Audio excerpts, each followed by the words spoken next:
Hey, this is Jeb Bush. This is our series of Class in Session, and I'm delighted to have my friend Dana Perino to be having a conversation with her about her life and hopefully to inspire students during the last part of their school year to think about what their future looks like. Dana, thank you for being with us. Do you have a Thank friend you. with you there too? I just wanted to. Yes, it's an honor to be with you. And also, yes, Jasper is asleep here. Let's see Oh, where. Jasper, awesome. The famous Jasper's with us as well. Dana, how are you surviving the quarantine? I see you on TV all the time, so you must be Yeah, doing I something. mean, I am very grateful to be able to keep working. As so many people, 26 million now, have been laid off, unemployed, or just like even if they have kept their jobs, they're unable to actually do their jobs. So Fox News was very quick to set us up. We have a house in Bay Head, New Jersey. So we came here, we left New York, and it was kind of eerie and sad, and it was quick.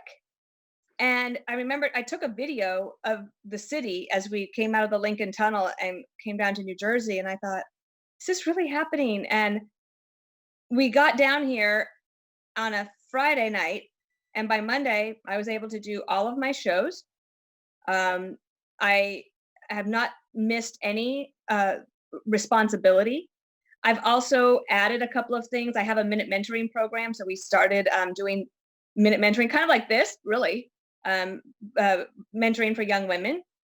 And in a way, Governor, I have to say that it kind of gave me exactly what I needed at this time. Because if you were to ask me 5 weeks ago, what is the biggest problem you're trying to solve in your life?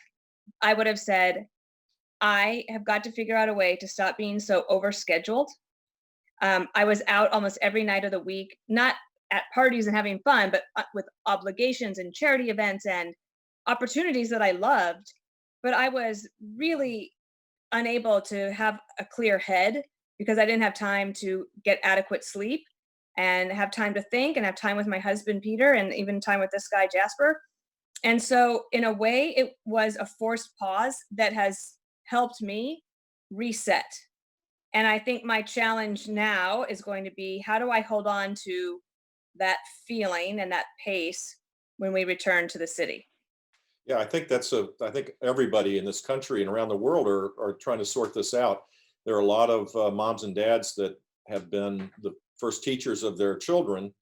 Mm. They're probably happy to give that up at some point, but they're not going to disengage from their children's learning. And Actually, I wanted to add one other thing that I started doing on March 19th that really came from your mom, the late Barbara Bush, former First Lady, and also former First Lady Laura Bush. I remember after the 9/11 attacks, Laura Bush had recommended to families to try to keep story time with their children yeah, as a daily thing because it helped kids feel safe and loved and gave them a chance to have their imaginations peaked.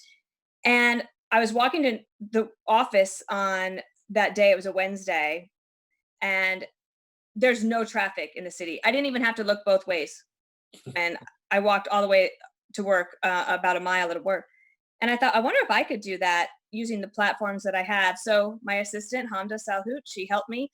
We got some children's books. And so every day since March 19th at 3:30 p.m., I do a little story time for children. And Fox News picked it up as a great project and they put it on all the other platforms as well. So we've had about 6 million uh, viewers of this little story time, but it really wow. came from what your late mom and your sister-in-law, and of course you, I know you're big into reading as well, but it really gave me the idea to do something like that in the quarantine.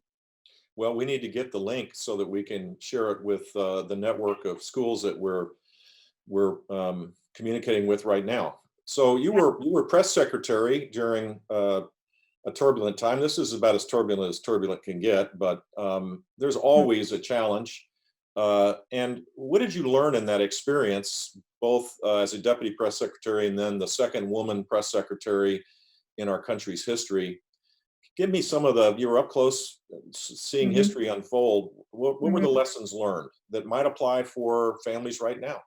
Well, obviously, the best job of my life was serving as the press secretary to George W. Bush, and all the opportunities that came from that.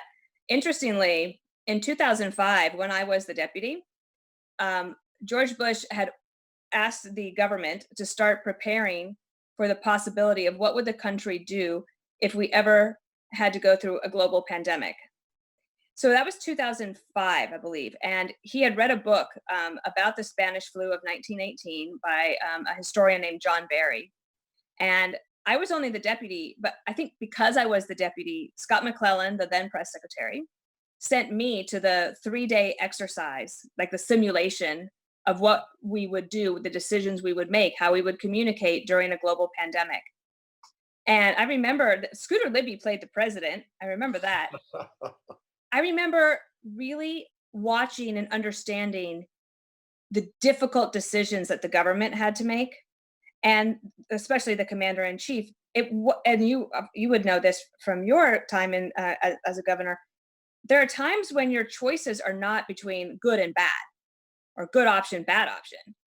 Your options sometimes are not great option, but much worse option, and you have to weigh that. And I think that because over and over again through all of the challenges that we had to deal with, as I kept that in mind, some perspective, it has helped me then be a journalist covering other administrations, uh, the Obama administration and now the Trump administration, to understand some of the big decisions that go into that. And your brother's book, Decision Points, talks a lot about that as well, like how you take all this information and then explain it. And I think I learned one thing really well: you can't expect people to agree with you on everything, but can you get people to understand and respect your decision making process? Can you get people to understand, like, okay, I wouldn't have made that decision, but I can understand why he made that decision? And that was that my challenge as a press secretary, to explain all of that. I think the other thing that I learned is that, believe it or not, I think that George W. Bush had a pretty high tolerance for media coverage. And he might disagree, but he had Does. seen what your dad had gone through, what he had gone through, what you had gone through. And so by the time I was the last press secretary he had, you know, it was he'd seen it all. And I always respected that he never got mad at me if there was an article that was negative in the paper. And when I was at the podium, because I grew up in Wyoming and Colorado and had that kind of a Western sensibility, and that, I don't know if the students would know this, but there was an ad campaign for a long time for some deodorant that said, "Never let them see you sweat." And so I really thought about that. Like, if I'm at the podium, even if I am nervous or I think, gosh, do I have the right answer here? I would never let it show on my face, because I wanted to make sure that I was never sarcastic or rude or hostile. Because I always thought, what if George W. Bush is watching me right now? Would he respect me for what I'm saying? Would he be proud of me? And if I thought that he wouldn't, then I didn't say it. And that was a good way for me to tap the brakes. And I kind of do that now on TV as well. Not So thinking that he's watching, but I think of my viewer. you know what, you're exceptional in that regard, and it's a breath of fresh air. And it's got to be pretty tough when you have 100 people yelling at you without a whole lot of civility, trying to get their question in. It's got to be hard. I had to, before we open up for questions from students, I had to ask you another question. What was it like in Baghdad when the dude threw the shoe and you got hurt? That's a story that's It's a for a great lifetime. story. It's a great story. Yeah. So the only person that got hurt when the shoes were thrown at the president was me. I'm sorry. Um, well, we were there for a press conference with the leader of Iraq, and this is December of '09, so it would be the last time that the president would be there in Iraq. We were trying to hand over a smooth transition to the Obama administration. So it was a secret trip. We got there, and the Secret Service only wanted us on the ground for, I think it was 10 hours. That was the max. So at about 8 hours and 15 minutes into the trip, which was going fine, we go to this press conference, And I was sitting off to the side. And I had just said to my colleague and your friend, Ed Gillespie, I said, wow, look at these reporters.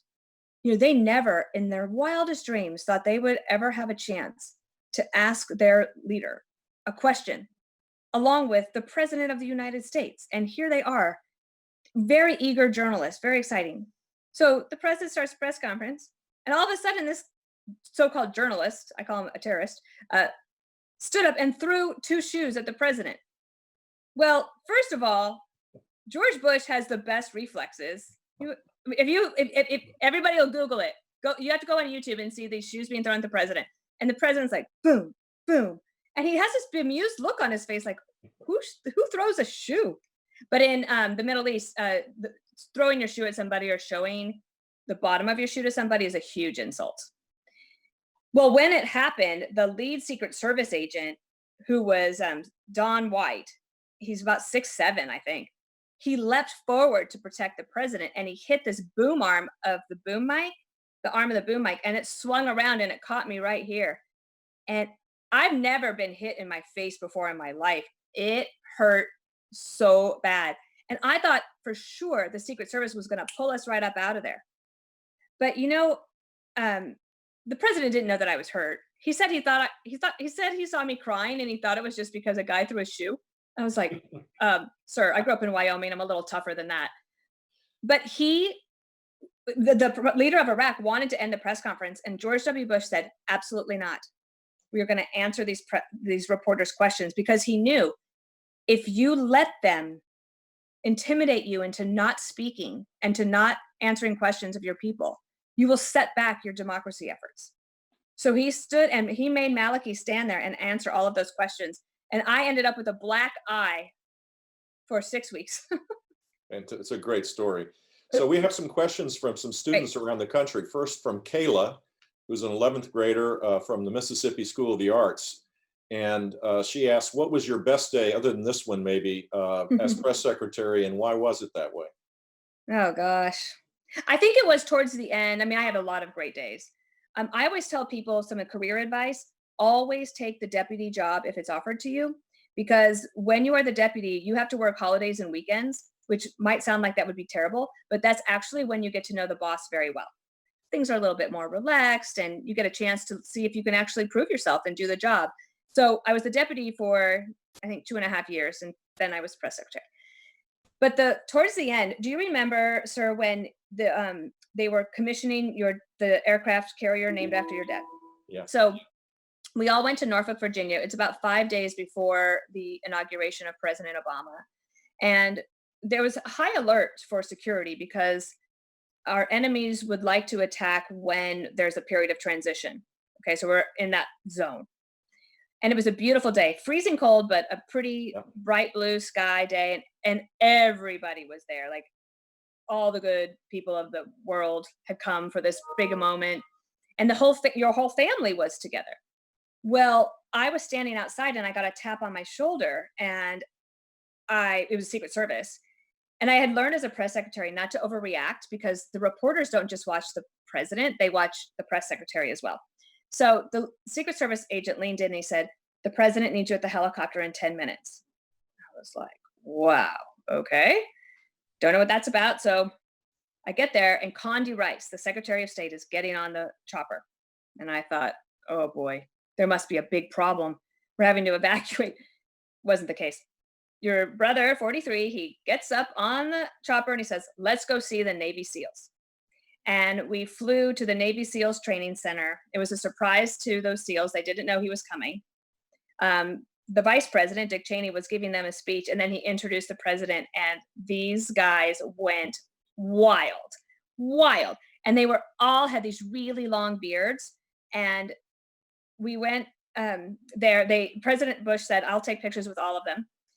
And you think about what all of those men had done. They had joined the SEALs after 9/11.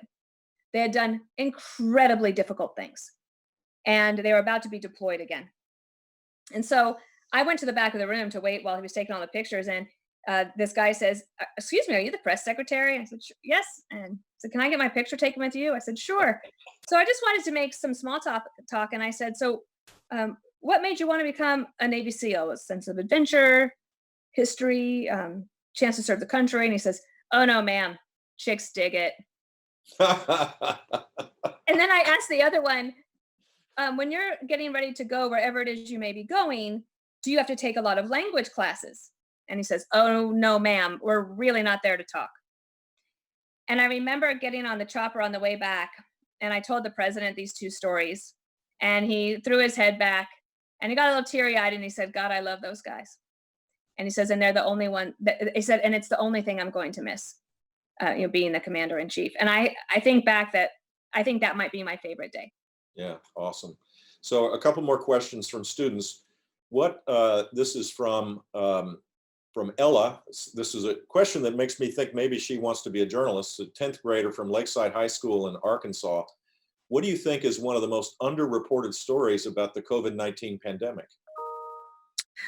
I'll tell you one of my frustrations about it is I think that there are so many stories happening around the world, and that it's very difficult when your own country is going through a crisis to then report and get on the news the stories from around the world. I'll give you one that is really upsetting to me, and that is what's happening in Ecuador, Yeah. in South America. These stories out of Guayaquil, if I'm saying that correctly, Guayaquil, yeah, close enough. that you there is that is the epicenter of South America right now, and they do not have the capacity to take care of things. They didn't have a strong state to begin with, and so I think about foreign policy coverage as something that I spent a lot of time investing and learning about foreign policy during my time in the Bush administration, and I would like to be able to use that more. And I think that that's a frustration that I have, that there's stories out there that need to be told. And then a bigger story that I think that all of you in high school now will probably be dealing with in your first job, probably, because this will take a while to sort itself out, is that if you remember right before the coronavirus, there were protests being held in cities all around the world. And there were grievances about inequality, about freedoms, individual freedoms. And this was happening in Hong Kong, Lebanon, I'm trying to think of a couple other places, in Morocco. Baghdad. Yeah, oh, exactly. Yeah, in Baghdad, in Tehran. Turkey. Yeah, and so all of those grievances, they didn't go away. It just got, those protesters basically had to leave the streets. They're starting to come back now in Hong Kong. How this gets itself worked out, I don't know, but it's something that I'm interested in and curious about. So I think that that would be another storyline that I would like to try to cover if I had a little more time. So this is a question from Micah, who's a 12th grader at Papillon La Vista High School in Nebraska. And he says, I'm a senior in high school and be entering college next fall. What was your college major, and did it prepare you for your career? Yeah, it did actually. I went to a smaller school. I don't know what school he'll be going to, but I grew up in Colorado, and I wanted to go to the University of Colorado at Boulder, and I wanted the parties and everything. But I got a full ride scholarship to the University of Southern Colorado, now called Colorado State University in Pueblo, Colorado. And on the school's campus was a public, well, it still is, the public television station, the PBS station, was on our campus. So in that mass communications department, you were required to take courses in all of the different major areas of communications, PR, broadcasting, writing. But I got to work at the TV station.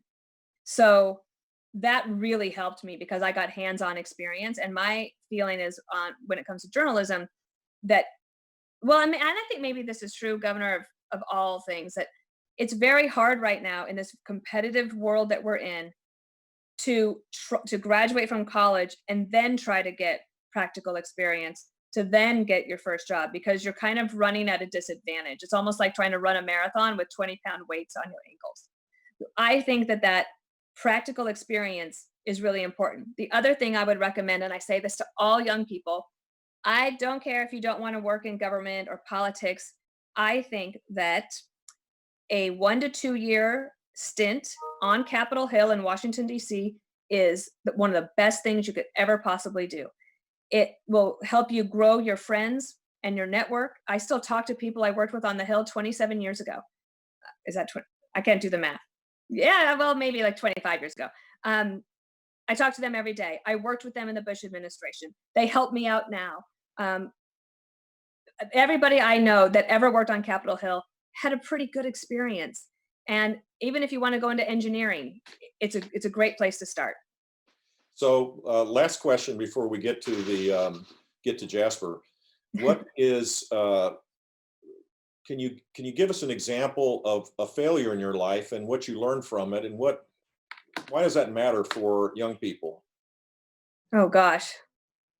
It's funny. I think that humans have a little series of failures every day, like little tiny ones, but I can't think of one that was really consequential where there were bad consequences. But there is something that happened to me actually.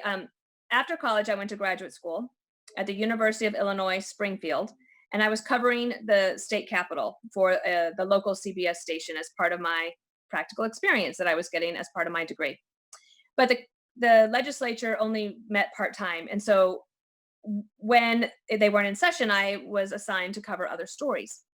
And one of the days, I was asked to go to the courthouse, and there was a trial that was starting, and the accused was a man who had been living with this woman, who had a young son, and the young son at 2 years old had been killed. And this man was on trial, and the woman was going to be there at the courthouse that day. And the assignment desk said, I want you to go cover this story today, get an interview with the lady. And it was sort of like, and don't come back if you don't have the interview. That feels a little dramatic, but that's how I remember it. And I got to the courthouse, and I was with my cameraman, and I saw the lady and her grief. And I circled her, I don't know, 10 times, and I could never approach her. And I went back to the studio without the story, and I called my dad and I said, I think I just got a graduate degree in something I can't do. And that felt like a huge failure at the time. I had taken out a student loan to get that degree. I felt like, well, what do I do next if I really don't think I want to do that? And long story short, that failure actually led me to be the White House press secretary one day, Yeah. because I ended up taking the fork in the road, and I went to Capitol Hill, and I answered phones for a Republican congressman from Colorado for 6 weeks. And on the seventh week, I got hired by another Colorado congressman to be his press secretary. And then I was off to the races. So, really, what I'm doing in my career now is what I always wanted to do. It just took me this long, circuitous route to get there. So, what I would say is that you are going to fail. There are just going to be failures. You're human. And what is key is recognizing if there's an opportunity out of it, or just being resilient.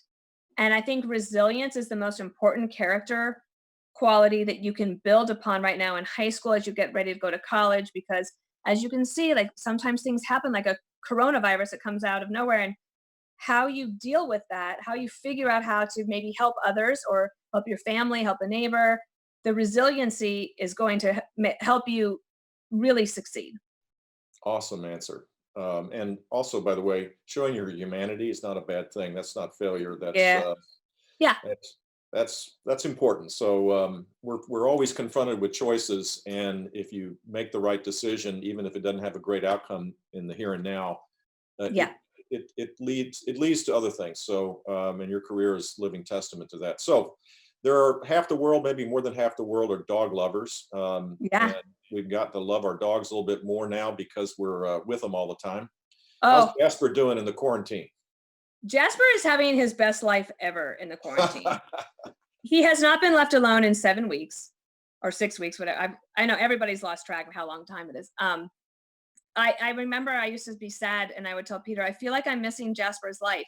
Um, I have not missing any of it now. And even when I do my shows in the guest bedroom, he lies down at my feet. He just wants to be a part of it. And also for story time, he actually gets in the chair next to me and just sits there like he's paying attention to the story, like he knows what's going on. And he's sitting here with me. I'll see if I can get him to wake up. Hey, do you want to say hi to everybody? There he is. Oh, hi, everybody. He's That's a good looking dog. Jasper. That's fantastic. Well, thank you Yeah. so much for sharing some great insights and sharing your beautiful dog with us as well. And I hope you stay safe and continue to do the great work you do. Thanks for all you're doing for the students out there. I think You it's bet. great, and I'm honored to be a part of it. God bless. Okay, take care. Take Bye. care. Thank you.